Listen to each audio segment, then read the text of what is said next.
Iran, a nation steeped in history, possessing vast cultural wealth and sitting atop some of the world's largest hydrocarbon reserves.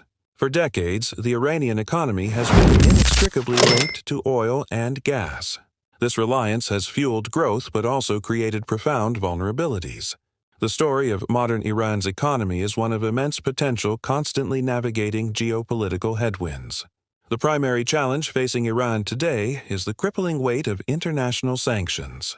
These measures, often targeting its financial and energy sectors, have severely restricted Iran's ability to trade globally and access foreign markets. The result is a volatile domestic economy. We see the impact in fluctuating currency charts, where the rial struggles against global benchmarks. And we see it in the daily lives of ordinary Iranians, where inflation erodes savings and uncertainty dictates planning. Yet, Iran is not solely defined by its oil wealth. Beneath the surface, a diverse and resilient economy is struggling to emerge. Agriculture remains a vital sector, from the saffron fields of Khorasan to the pistachio orchards.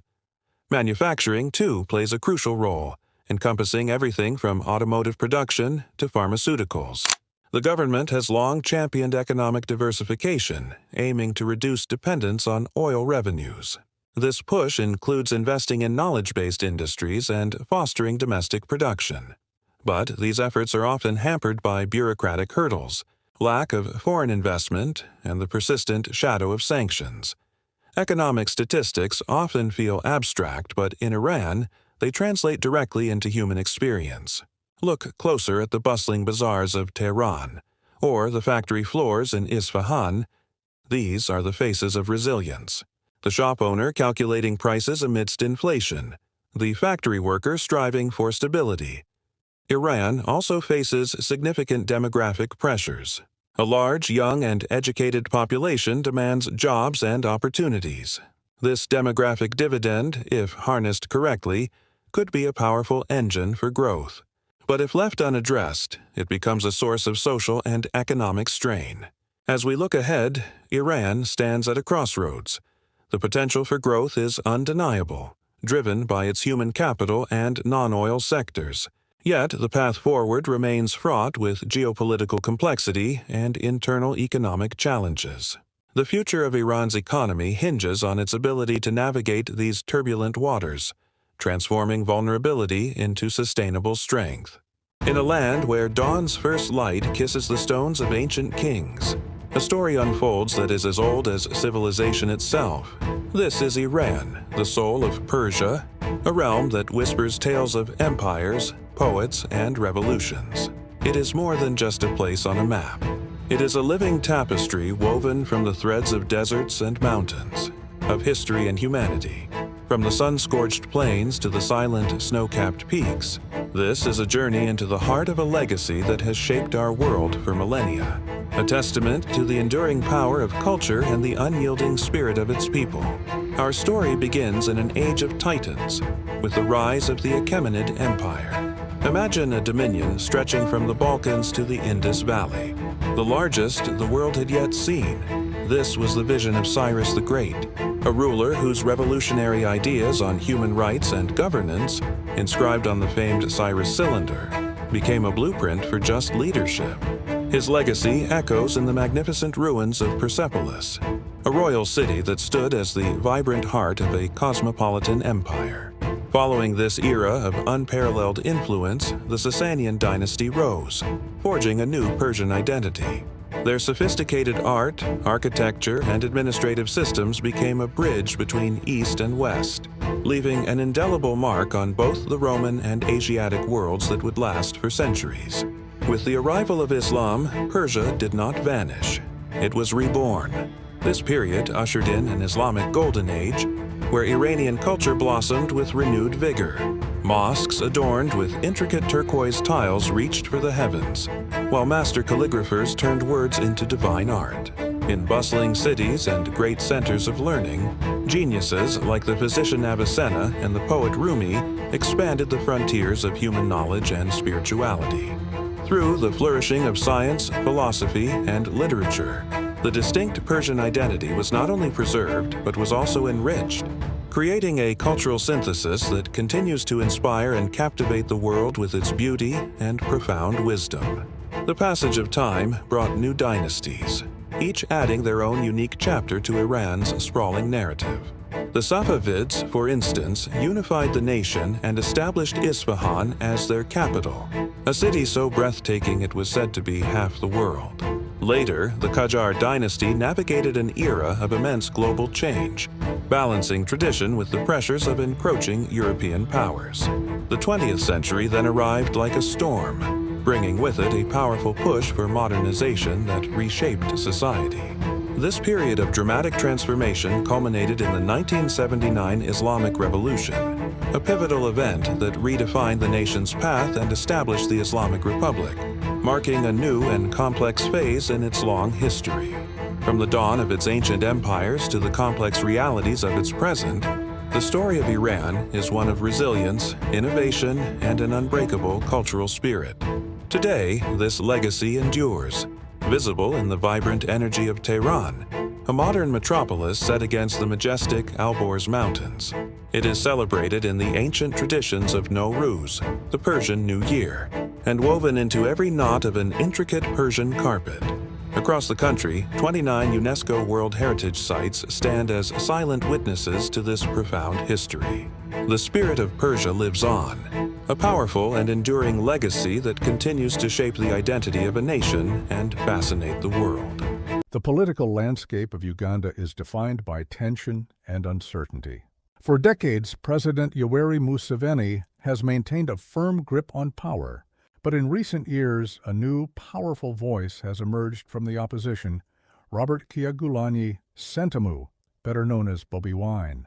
The 2021 election was supposed to be a turning point, a democratic contest that would either cement Museveni's legacy or usher in a new era.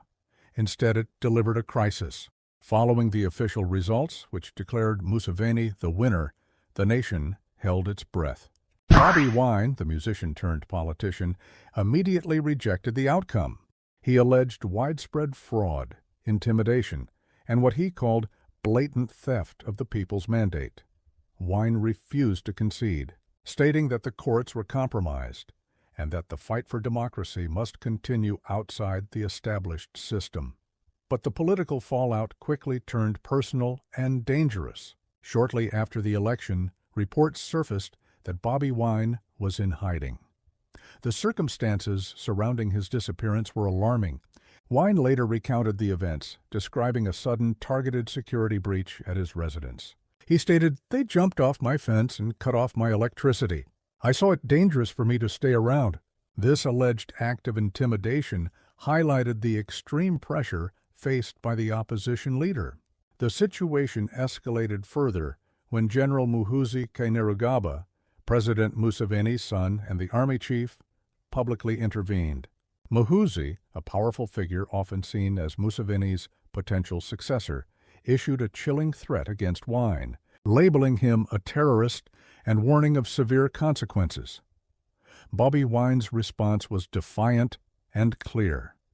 He pushed back against the accusations, asserting his legitimacy as a political challenger. "I'm not a criminal. It's not a crime to run against his father." Despite the threats and the precariousness of his situation, Wine has maintained a consistent message to his supporters. He has repeatedly called for peaceful, nonviolent protest, urging Ugandans to reject violence and continue the struggle through civil disobedience. As the dust settles from the disputed election, Uganda finds itself at a critical juncture. The deep divisions, the allegations of fraud, and the threats against opposition leaders paint a picture of a nation struggling for its democratic future. The world watches closely, waiting to see whether the call for peaceful change can overcome the entrenched power structure. Iran is currently facing one of the most severe and prolonged economic crises in its modern history. But how did this once thriving economy reach the brink of collapse? The story is complex, rooted in a mix of international pressure and internal challenges. A primary driver has been crippling international sanctions. When the United States unilaterally withdrew from the nuclear agreement, it reimposed measures that targeted Iran's lifeblood, its oil exports, This move cut Iran off from the global financial system, causing foreign investment to disappear and severely limiting the government's revenue. Beyond sanctions, internal factors have magnified the crisis. Decades of economic mismanagement, widespread corruption, and a failure to modernize critical infrastructure have taken their toll. The nation's power grid and energy sector, built long ago, suffer from a lack of investment, leading to inefficiencies that ripple through the economy. For the Iranian people, the consequences are devastating. The national currency, the rial, has collapsed, wiping out purchasing power. Annual inflation has soared, pushing essentials out of reach for millions and shrinking the middle class. This has led to widespread social unrest and nationwide protests as people demand answers and relief. The combination of external sanctions, internal corruption, and policy failures has created a perfect storm. As Iran's economy struggles, its people bear the heaviest burden, facing a future filled with uncertainty.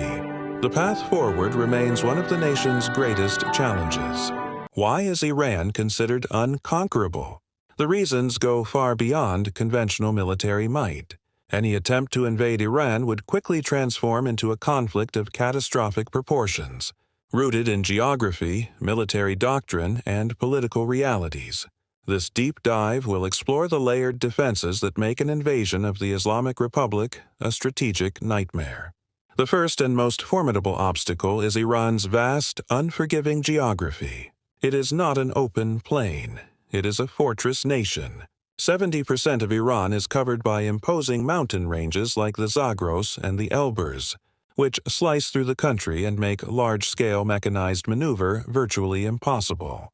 These ranges are a natural built-in defense system, riddled with choke points, caves, and valleys, perfect for defensive and guerrilla warfare.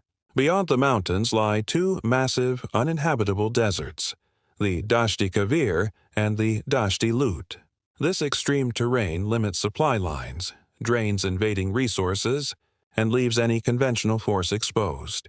Moreover, Iran controls the 1,000-mile coastline of the Persian Gulf and the strategic Strait of Hormuz, giving it the ability to hold the global oil supply hostage from its heavily fortified shores. Iran's military strategy is not built to win a conventional battle against a superpower, but to make the cost of invasion prohibitively high, a concept known as porcupine strategy, or asymmetric defense. The Iranian military, divided between the regular army and the powerful Revolutionary Guard Corps, possesses one of the world's largest arsenals of ballistic and cruise missiles, capable of striking regional targets and naval assets. Crucially, much of this infrastructure, including missile storage and command centers, is buried deep within mountains in vast, protected underground complexes, a strategic depth that traditional air campaigns cannot neutralize. Furthermore, the IRGC's Quds force leverages a network of highly motivated, well-armed proxy groups, Hezbollah in Lebanon, Shia militias in Iraq, Houthis in Yemen. Any invasion would immediately trigger a regional war, where these proxies would launch coordinated attacks across the Middle East against the invading power's assets and allies. Even in the unlikely event of initial military success, the strategic objective of occupation would be the true impossibility. Iran is a large nation, roughly the size of Alaska, with a population of over 85 million people who possess a strong sense of national and historical identity. Unlike in Iraq, where internal divisions were exploited, an invasion of Iran would likely unify the population against the foreign aggressor. The Basij, a paramilitary volunteer force under the IRGC, boasts millions of members prepared for irregular, urban, and guerrilla warfare. Control would require hundreds of thousands of troops across vast urban centers like Tehran, Mashhad, and Isfahan, facing relentless decentralized insurgency. The history of modern warfare shows that regime change via occupation of large, nationalistic countries is unsustainable, financially crippling, and politically toxic.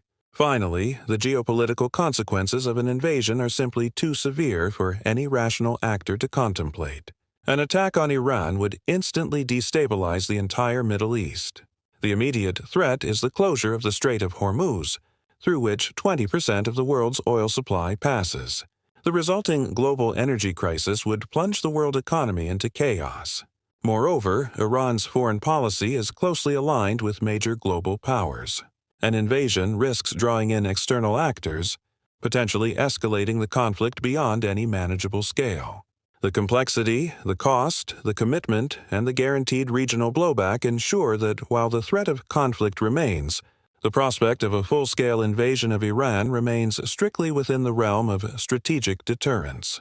Since 1979, following the seizure of the U.S. Embassy in Tehran during the Iranian Revolution, the United States has employed sanctions as a primary tool of foreign policy toward Iran. These measures are not aimed at a single issue, but rather a host of activities Washington deems adversarial. One of the most significant drivers of sanctions has been Iran's nuclear program. Western governments have long feared that Iran's uranium enrichment activities are intended to develop nuclear weapons capability. While Iran maintains its program is for peaceful civilian purposes, such as electricity generation and medical isotopes, the lack of transparency has fueled international suspicion and led to extensive sanctions targeting its nuclear infrastructure and economy. Beyond the nuclear issue, the U.S. cites Iran's support for international terrorism and its destabilizing regional interventions as key reasons for sanctions. Washington accuses Iran of providing financial and material support to groups like Hezbollah and has specifically targeted units of the Islamic Revolutionary Guard Corps, or IRGC, for planning and conducting covert operations abroad. Furthermore, Iran's development and proliferation of ballistic missiles are viewed as a direct threat to regional and international security, triggering another layer of punitive measures. The U.S. also points to Iran's human rights record as a basis for sanctions. These are often targeted at individuals and institutions deemed responsible for repression and abuses against the Iranian people. In parallel, Iran's financial system has faced isolation. The Financial Action Task Force, an international watchdog, has placed Iran on its blacklist for failing to enact laws to prevent money laundering and the financing of terrorism, making most of the world's financial institutions wary of dealing with the country. U.S. sanctions are complex, and secondary sanctions that threaten to cut off third-country businesses and banks from the U.S. market if they engage in prohibited trade with Iran. These measures have targeted everything from Iran's central bank and oil exports to its shipping and automotive industries. The impact has been severe, contributing to economic hardship and shortages of essential goods, including life-saving medicines. The international community remains divided. In 2020, the UN Security Council blocked a U.S. attempt to reimpose snapback sanctions, and the European Union has attempted to create legal shields for its companies to continue trade with Iran. For over 4 decades, sanctions have been the defining feature of the U.S. Iran relationship, a multi-fronted effort to constrain, deter, and compel a change in the policies of the Iranian government. Iran's ballistic missile program stands as the largest in the Middle East, a cornerstone of its national defense and a tool for regional projection. Born from the necessity of the Iran-Iraq War, this arsenal of diverse short- and medium-range missiles now serves a critical function: deterrence by punishment against perceived threats, notably from the U.S., Israel, and Saudi Arabia. Despite extensive international sanctions, Tehran has achieved impressive self-sufficiency, mastering precision guidance technologies, as demonstrated in past strikes. However, the program remains highly controversial, with global scrutiny focused on its rapid advancements and the potential for these capabilities to be leveraged for nuclear ambitions, especially given the dual-use concerns surrounding its space launch vehicles. The continued development of these advanced systems underscores Iran's commitment to asymmetrical military power, complicating the geopolitical landscape for years to come. The nuclear program of Iran stands as one of the most persistent and critical flashpoints in modern geopolitics. Its origins trace back to the 1950s, under the Shah's Pahlavi dynasty, initially with support from the United States as part of the Atoms for Peace program. However, the 1979 Islamic Revolution fundamentally altered this relationship, setting the stage for decades of secrecy and distrust. Despite signing the Nuclear Non-Proliferation Treaty as a non-nuclear weapons state, Iran secretly worked to develop its capabilities. Clandestine sites such as Natanz and Arak were exposed in the early 2000s, revealing an undeclared uranium enrichment effort. Subsequent intelligence revealed the existence of the Ahmad Plan, a covert project aimed at developing and testing nuclear weapons, though Iran officially claims its program has always been for peaceful purposes. This history of secrecy led the international community to impose crippling sanctions, severely impacting Iran's economy by restricting its vital oil exports and access to global financial systems. The pressure culminated in the 2015 Joint Comprehensive Plan of Action, or JCPOA, between Iran and the P5+1 nations. This agreement sought to resolve international concerns by curbing Iran's nuclear activities in exchange for sanctions relief. However, this breakthrough was short-lived. In 2018, the United States withdrew from the deal, and a year later, Iran began to decrease its compliance, accelerating its enrichment activities beyond the limits set by the agreement. Since then, the program has escalated, bringing Iran to what analysts call the nuclear threshold status. This means that while it is not known to possess nuclear weapons, it has accumulated a stockpile of highly enriched uranium large enough to fuel multiple warheads with minimal further enrichment. This technological capability, coupled with Iran's history of regional tensions and support for proxy groups, poses a significant threat to global and regional stability. Ongoing military and diplomatic confrontations continue, with bilateral negotiations struggling to secure Iran's return to full compliance. The question remains: can the international community contain Iran's nuclear ambition, or is the world heading towards a future where a new nuclear power alters the balance of the Middle East? In the heart of the Middle East, the drums of war beat with a terrifying rhythm. Explosions rock the Gaza Strip, casting a pall of smoke over the skyline. In Iran, a mysterious blast engulfs an oil depot in Tehran, its flames a stark symbol of rising tensions. Meanwhile, on the azure waters of the Persian Gulf, American aircraft carriers slice through the waves, a formidable display of military might. Across the region, a single phrase hangs in the air, a chilling premonition of what might come next. The Middle East is on a knife's edge, teetering between a fragile peace and the abyss of a full-scale regional conflict. The world watches, holding its breath, as decades of simmering hostility threaten to boil over into an unstoppable catastrophe. The current crisis did not erupt overnight. Its roots trace back to the devastating Israel-Hamas war that began in October 2023, a conflict that acted as a catalyst, tearing open old wounds and creating new front lines. What started as a localized war has since spiraled outwards, ensnaring the entire region in its deadly embrace. From Lebanon, Hezbollah launches rockets into northern Israel. In Syria and Iraq, Iran-backed militias target U.S. military bases with increasing audacity. From the shores of Yemen, Houthi rebels disrupt global trade with attacks on commercial shipping in the Red Sea. This widening conflict, a complex web of proxy warfare, has stretched the region's stability to its breaking point, transforming a localized battle into a continental powder keg. At the center of this maelstrom are three key players, each with Njihov's own strategic calculations and non-negotiable red lines. The United States, determined to prevent a broader war while protecting its interests and allies, has significantly bolstered its military presence. From the White House and the Pentagon, directives flow to a formidable force of warships, fighter jets, and thousands of troops, creating a powerful deterrent meant to signal American resolve. In Israel, the government and its defense forces are locked in a multi-front struggle. Facing constant threats from Iran's network of allies, the IDF has conducted direct strikes against its enemies in neighboring countries, operating with a sense of existential urgency. And in Tehran, the Iranian regime orchestrates its axis of resistance, using its proxy forces to exert pressure and retaliate against its adversaries, all while navigating crippling international sanctions and internal unrest. For years, this confrontation was waged in the shadows, a clandestine war of sabotage, assassinations, and cyber attacks. Covert operations targeted nuclear scientists, while sophisticated malware crippled critical infrastructure. It was a war fought with spies and special forces, where plausible deniability was the ultimate weapon. Explosions at military sites and mysterious fires at sensitive facilities were attributed to accidents or malfunctions, but everyone knew the truth.